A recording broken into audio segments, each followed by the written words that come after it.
Good afternoon, ladies and gentlemen. It just does not stop, not even for a little bit. Welcome to Stories Written by a Current Prisoner. Here it is, your favorite journalist, Tony, here to remind you just one more time, ladies and gentlemen, please strive for greatness, ladies and gentlemen. Do not give up on your dreams.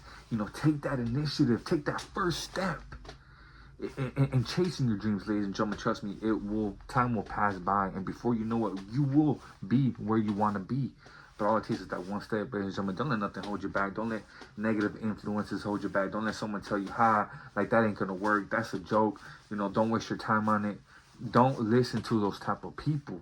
If you, like I'm telling you, if you sincerely have a vision and you believe that you can make something happen, then what's stopping you? There's two types of people in this world, man. The people who have these great ideas and they let them slip by, that $1 million idea, and it just slips them by. And there's those people who actually take action behind that thought. So I'm here to remind you just one more time. Let's do this, man. Wake up. Do what you got to do to put yourself into that next level. You know what I'm saying? I'm telling you, man, because you can make it. You can make it happen. 2023, man. This is our year. It's our year to take over. And I sincerely, firmly believe that me, myself, personally, I will be in a better position in 1 year, regardless if I have this channel or not. You know what I'm saying? And I hope you feel the same way. This is our world, man. Let's take over it. With that being said, man, let's go ahead and dive right into it, ladies and gentlemen. Thank you for being my guest. Please hit that like button on your way out and hit that subscribe if you haven't already done it. True. Ladies and gentlemen, here we are just to remind you just one more time that we are not trying to promote this type of lifestyle. We are not promoting any type of criminal activity, gang culture, or anything like that. We are 100% against it. But let's just be real, ladies and gentlemen. The California prison system, it's not Disneyland. You're not going to go there and be nice to people. A lot of people go there with this twisted belief system that they're willing to literally die for and catch life sentences for. So this is a perspective from the inmate. You know what I'm saying? And unfortunately, these acts of violence are real within the California prison system. Someone lost their life in the second week of January, and this is the third week of January, and someone just lost their life. Again, I'm not sure if it was New Folsom or Old Folsom, but yes, there was another murder. I didn't report on it. There was no pictures. There was hardly any information on it, so I didn't. But however, that is a person who was affected by this tragedy. And you can only imagine the family members, the friends that are literally suffering right now as a result of incidents and casualties that happen within the old issue with me and the NF. I was one of the originators of the Northern Riders. And before it was a movement, it was a revolution against all NF politics, and I did this on the streets in 2002 to 2003. I paroled as a Northern Rider and took control over 2 neighborhoods and had them doing Northern Rider business on the street. And I got busted for murder and whatnot, killing somebody that who was part of a hood that had just killed one of our little homegirls, and that they had attempted to. And, she died in the process. So I went in and killed one of their homies. And, it was what it was. I was 19, 20 years old. I was a kid myself. And, that was that. But I was going back and forth to court from Tehachapi Shoe in 2005 and 2006. And I had just stabbed a cop in January of 2006 in my county jail, Officer. And the county kicked me out. They're like, nah, this guy's going back to prison.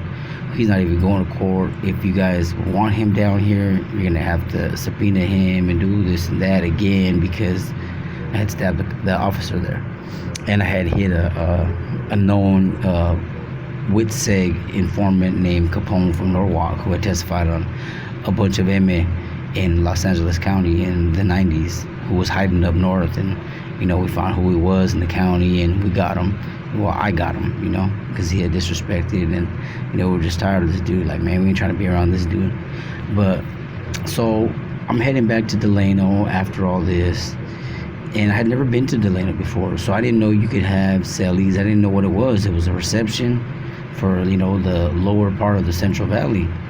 And I get there, and I'm trying to say that I'm an active Northangian, because on paper, and we were active Northern Riders, but I was a validated Northern Rider. There was no SNY for us at that time. That didn't exist. It wasn't an SNY gang like everybody likes to believe. That's a common, mistake to think. we all were active at one point as Norteño riders. You know, we were pushing against the NF. It's pretty much like Southerners would, you know, I would relate it to saying the Southsiders telling the MA, you know, F you, we don't want to listen to you no more. We're going to do our own thing. We're bigger. We're the ones that do all the work out here. And if those Freños revolted against the MA, that's what happened up north to us, the Norteños. A good portion of us revolted against CNF and said, you know what, we no longer want to be governed by you. We don't want you to tell us what to do. We're out here making all this money for you, doing this and that, and you're sitting back on your hands in a box up there in Pelican Bay or in Corcoran Shoe, running all the show, reaping all the benefits, getting all the hard-earned money we make, and you know, we're tired of it. So that was that. But our demonstrations had to have been on their turf because we had no yards yet. We didn't have High Desert D yard or Salinas Valley B or the level 3s that we had. None of that was set up yet. So what happened was I go to the hole and they're like, who can you sell up with? You're still active, right? You're good with the fellas. Yeah. I made everything seem, you know, seamless. Like, you know, I'm just a northerner coming through out to court from Tehachapi Shoe. I had a 7-year shoe term for, you know, a few stabbings and getting off on the cops in San Quentin. So they're like, okay, well, can you sell up with this guy? And I'm like, yeah, it doesn't matter. It was a dude. They showed me a parole from Pelican Bay. I said, man, look, this dude it doesn't matter who it is. Like, I'm an active northerner, so yeah, he's a homie. Now, mind you, I was put in ad seg because I came from the shoe, so you have to go back to an ad seg awaiting transfer back to the shoe. So Delano has, North Current State Prison has A side and B side. A side where all the dropouts were at, and some active blacks that just weren't functioning with, you know, mainline stuff on B side. B side was all active MS, Sureños, all NF, all Norteños, ABs, BGF, everybody. So what happened was there was an individual who came with me from San Jose. He was active too. So he gets moved over there before I do to B side. And when he goes to B side, he tells them, hey, I think this individual's name is Scrappy, this and that. I see him fishing with all the non-actives and all of these people over there. So that's who he is. So when it's my turn to move to that side, they kind of already figure who I was. And, you know, I did my recon. I asked the homies, say, who is this guy I'm moving into cell 252 with? Or I think it was 252 or 254. They're like, who are you moving in with? And I was like, hey, this cat right here named Joe Jefferson. And they were like, damn, fool, like, that fool's big brother is a California statewide royalty. Like, that fool's, his older stepbrother was a dude named Matt Rocha. You know, he's from Salinas, and, you know, he's done a lot for the cause, and, you know, overall, I heard he's a good cat, but, you know, that dude has a lot of power throughout the state. You know, he's very, very well revered in California. And they're like, yeah, that's his older brother. This fool who you're moving in with is an up and coming carnal. Like, he's coming up as a carnal, and, you know, he's a prospect right now. He had just ran the county jail and yada, this and that. And I'm like, bro, I ain't tripping on none of that, bro. I'm gonna go up in there and I'm gonna do my thing. Mind you, I'm a little cat at that time. I mean, I'm short anyways, but I was 140 pounds. You know, I'm over 200 pounds now, but that time I was little. I just had a lot of heart, and I was like, man, I'm gonna go in here and get this fool, man. He ain't even gonna know. Now, I didn't know that this dude Lokes that had been on my side of the A side, the other dude from San Jose that moved over there before me, had been monitoring, as they do, and telling the actors when he got over there, oh, this is Scrappy, this and that they didn't know. They didn't correlate Scrappy with the Scrappy that had been indicted with all their homies and this and that I had used them in Northern Rider affairs on the street. So I move over there. I tell the homies, look, man, I'm going over here, and they're like, man, fool, just get off as soon as you get in there. I said, look, I gotta do what I gotta do. I'm gonna try to pick this dude's brain for all intel and information, and once that's done, bro, I'll go. But if I feel anything, like, you already know, I'm getting off on the spot. So when I move in there, I have my property. and it doesn't look like there's anybody in the cell. So I tossed my stuff on the bed, and this fool comes from behind where the light's at, where you turn the light switch in the toilet. There's like a little wall right there, and he pops out and he's like, "Hey bro, are you active?" And the cops close the door, and he uncuffs first, and I'm like, "Oh, I'm out of nowhere. Okay, what's up?" And I was like, "Yeah, I'm active, bro. What's up, bro?" I tell him my name is Chalo from Sanho. Chalo was an old NF name from Maravilla from back in the day, from LA, and one of the founders. A name like, as people don't know, like Northerners use different names everywhere they go because we don't want you to know who we are. We don't want you. We're not in for the fame or the name or anything like that. We're in for results. And a lot of people will use your name, like other dropouts or other Northerners.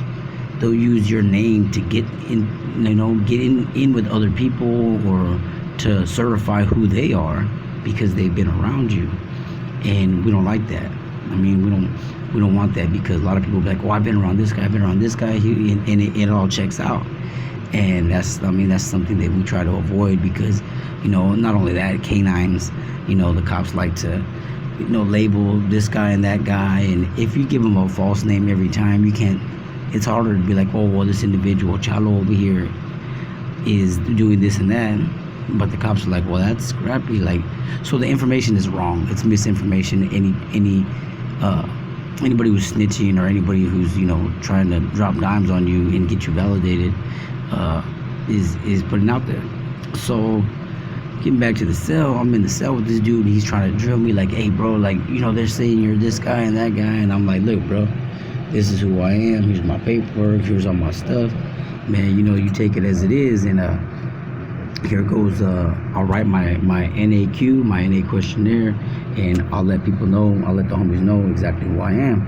And there's a few carnales there, there's a few bros as well. Time there, Viejo from Sanjo was there, Motorcycle Rick from Tulare County, Pistol Pete from Tulare County. There was a homie, I can't remember this cat's name. He was from Palmas, though. I ended up running into him later. Oh, Bandit from Sanjo, from Palmas was right there. There was a bunch of dudes that had been around. Willow from Sanjo, Fernandez, who I'd been in YA with, who was, never any good in YA. But, all of a sudden he comes to the joint. He's a carnal now, and I don't know, one of those dudes. But I'm in the cell with dude, and he's like, "Man, you just fill this out," and I can see this. He's got a little fat little ice pick. And I'm like, I just got my blades, got a bunch of blades on me, and I'm like, "Look, bro, like, if it is that, then let me know, bro, because I'm just passing through. I'm going back to the shoe." So they have a lot of information. Others share a lot of information, so they're asking me, "Hey, who was in the shoe with you? What homies were you with and around?" And I'm like, I was right there with the homies C from Sanla, Sharky from Sanjo, this and that, and I was there with them. But I was a Northern Rider, and when I was in the shoe, I had just tried to sell up with a few of them, which had denied moving into my cell, because I'm like, "Look, bro, I'm active, bro. I'm pushing this Northern Rider, bro. You guys are pushing with the NF, but check it out, bro. I'm GP." And they're like, "Oh, we can't sell up with you, this and that. You know what time it is?" I don't know what time it is, but bro, like, I'm trying to catch that thing. What's up? And they were just denying it, man. It was weird. All the other groups used to see it, and they would hear it, that these dudes would deny coming into my cell. So it was what it was. I didn't think I was bad because of it. I'm just like, man, like, it kind of startled me, because I'm like, I thought y'all was supposed to be with the with the business, and they ain't. But look, I'm in the cell with this dude for like 6 days, picking this dude's brain. He was running parts of Salinas at the time, in Monterey County, in the name of his older brother, Mateo. So I'm picking this dude because that was our thing at that time. We used to want to get all intel from not only the dropouts that would come from the NF, but also from them themselves. And we had a whole process and a whole spiel of how to infiltrate, and how to cause dissension and discord, and just, that was us. We put ourselves in life or death situations all the time to try to get information and try to disrupt their whole organization, because we wanted to reclaim Northern California and have it restart as just norteños and not live under the NF brand, you know, and under their family, because we didn't need them.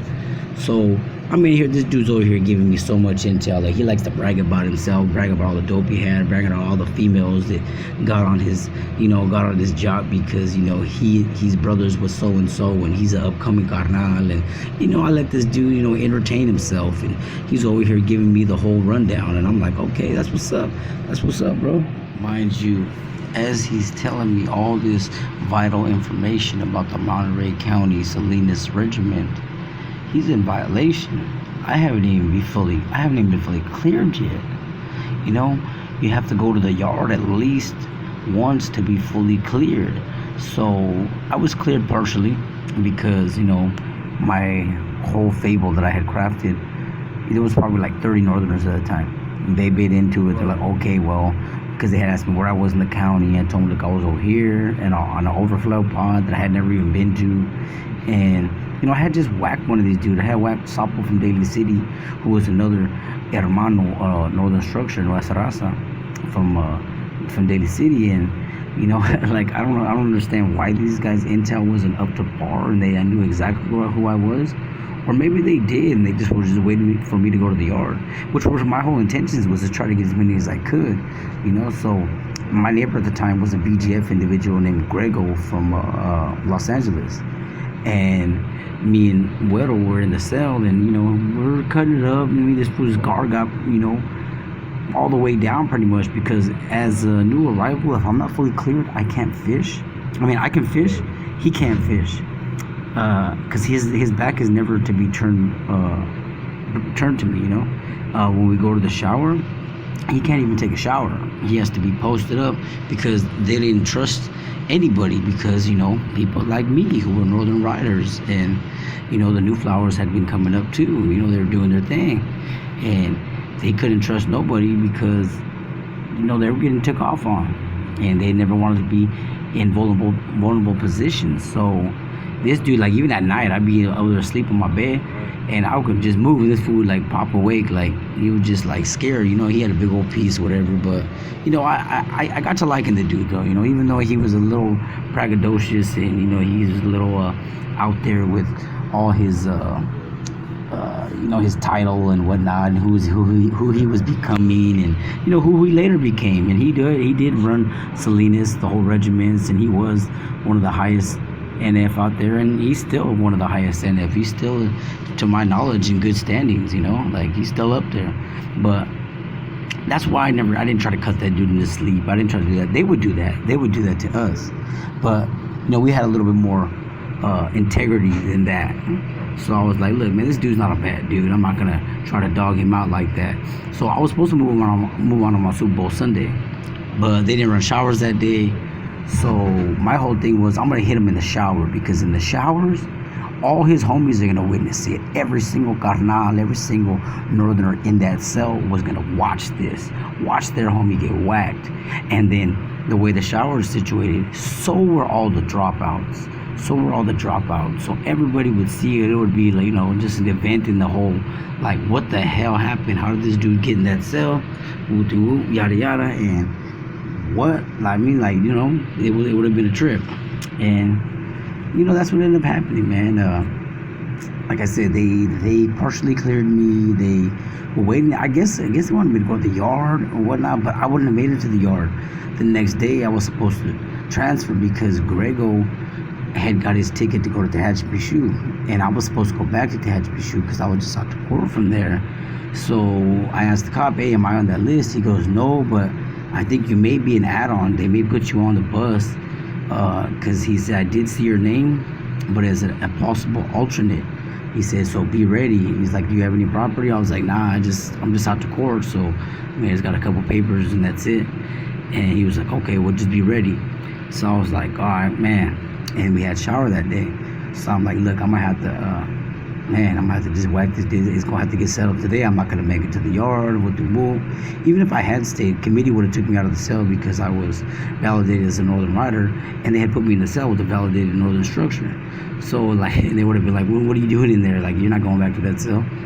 So yeah, everything went down as according, I mean, to my own plans. You know, I went to the shower, took a shower. This individual, I didn't think he was gonna take a shower because I hadn't been to the yard yet, so I hadn't been fully cleared. But he was like, here, stand over here, and he went in the shower real quick, and I didn't hit him in the shower. He wasn't taking a shower. He had gotten dressed. He had put his shoes on, and the write-up says he was backing up to the port. Well, if you know and you're a northerner and you're in the cell with somebody who hasn't been cleared, he cannot handcuff first. I have to handcuff first. So in that part, the write-up is wrong because they said he backed up to the celly port thing, to the little hole where you put your handcuffs, and he was gonna handcuff. No, that's out because I have to handcuff first. I have not been cleared, so he cannot be in a position to where his handcuffs are on before mine are. So that's out. But you know, he was standing over there by where they put the razors, and I had given the cop my razor to put up because I had to use the razor in the shower, and he's got to go put it in a little box with our cell number on it to show that we put our razors back. So the cop's telling him that, and I'm like, hey bro, hey, who's that over there? And he looks, and I close rank. I start walking up on him. And as soon as he turns back to look at me, I say, hey bro, don't take this personal. And I whack him across his face. Like all the way I could feel like his.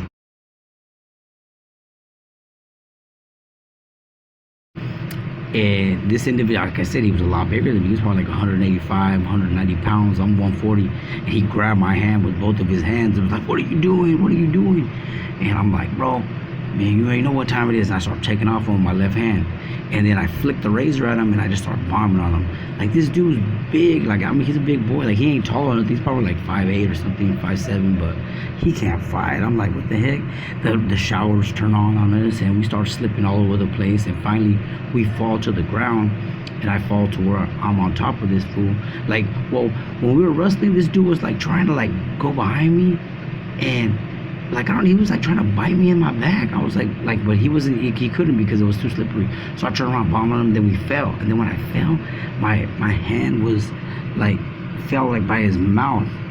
And I'm just punching him with my right hand. And this fool bites the heck out of my left hand, like my fingers. I'm like, what the hell? Like, this dude ain't got no squabbles. This dude just, he's like humiliating. Like, I don't know, man, but he bit it. It's good. And I just keep bombing on this dude, bombing him. We got hit with, I think it was 5 or 6 cans, something like that. I'm orange. I had long hair. Like, my hair was cut all the way around the sides. And, you know, I had all the top really long. And this fool bald. But we were orange, man. We were going at it. Bam, bam, bam. And this fool, we're on the ground. Finally, they come. Because they came with 2 of the big, the water hose ones. The backpack type of things. But they didn't work. So they just used the 6 cans on us. And this dude, while we're on the ground, it comes to me like, man, I need to sow dissension. I need to create chaos and you know, and unsettle this fool's mind. So, man, it just comes to me in my head like, hey, bro, I got hella love for you, bro. And he was like, why, bro? What happened, bro? Who ordered this? And I said, Willow, bro. Willow did. And I knew Willow from why he's a corn dog.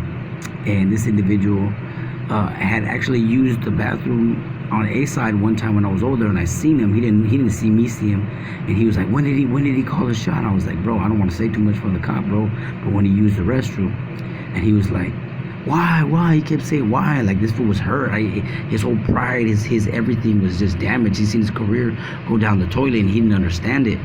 And I was like, look, bro, I got love for you, bro. The homies told me to do it, and you know, that's it, man. And he was like, he goes, I didn't do nothing. I said, bro, take it up with the homies, bro. And, you know, they took him. He went to the medical to get his face. He refused to get stitches, even though his face was open really bad, and he didn't want stitches because he didn't want the mark like that. I mean, you can still kind of see it in his face, but, you know, he got steri strips, and he treated it very well. But, you know, and me, I had nothing. They, you know, took me to get a shot like 3 days later for my little bite wound on my finger, which really wasn't nothing. But hey, I'm gonna tell you that crap hurt, man. Getting bit ain't no joke. But I guess when you ain't got no hands, that's what you do. But yeah, man, that's when I got Joe Jeff, man.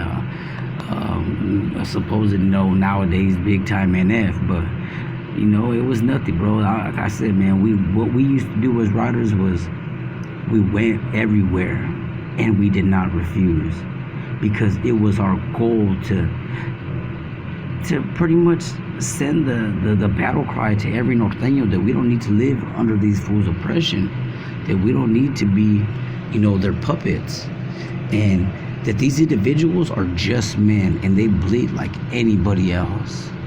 So that's what we did everywhere we went. We butchered them, and we made an example out of them that we are the manpower. You are nothing without the Norteños. And that's why I got Joe Jeff, and he is my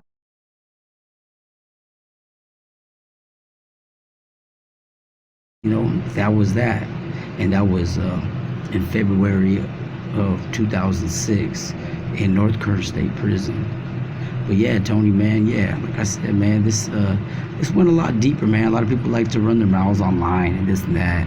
Oh, the writers, yeah, a lot of them came to this side, and it wasn't because of me. It was because of Snoop. I sat in the shoe for almost 9 years and came over here in 2012 because where would I have been? The only writer left on the main line? Like, nah, man, I had sat all that time back there, and everybody ditched and came over here. So hey, might as well come over here and see what it is, man. But